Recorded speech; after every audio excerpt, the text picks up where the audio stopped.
Voilà, je suis Thierry Fernandez, je m'occupe du camping d'Elfroide depuis maintenant 15 ans.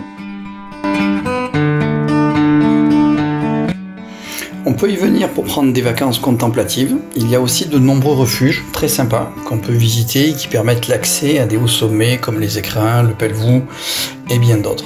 Puis surtout, Elfroide, c'est un énorme spot d'escalade. Il y a plus de 800 longueurs entre les grandes voies et les sites écoles. D'ailleurs, je voudrais rendre hommage à Jean-Michel Cambon qui nous a quittés il y a peu. C'était un homme très attachant et vraiment sympa. Un passionné qui a équipé un très grand nombre de voies à Elfroide entre autres.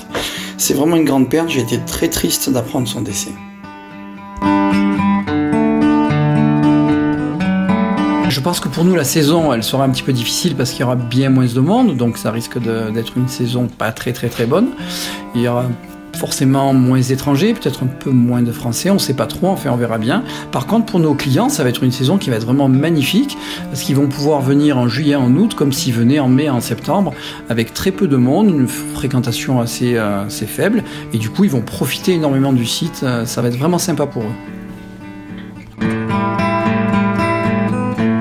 Alors nous on ne prend pas de réservation, on a un système, comme on a beaucoup de place, on a un système qui est assez simple, les gens viennent quand ils veulent, ils repartent quand ils veulent. Il n'est pas nécessaire de réserver, c'est la liberté et la simplicité.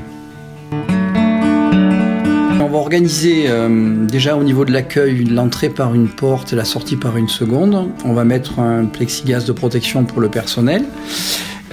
Après, au sein du camping, c'est assez facile. Comme on a plus de 17 hectares, les gens pourront s'installer avec pas mal d'espace chacun, avec une bonne distanciation. Alors, il faut savoir qu'à Elfroide, les gens arrivent, ils s'inscrivent, font les formalités, et puis c'est eux qui vont choisir leur emplacement après. Donc ça, on va le conserver. Donc les gens pourront après rentrer dans le camping et choisir la place qui leur plaît le plus, soit dans la partie forêt qui est bien à l'ombre, soit au milieu des champs qui est très ensoleillé avec une jolie vue.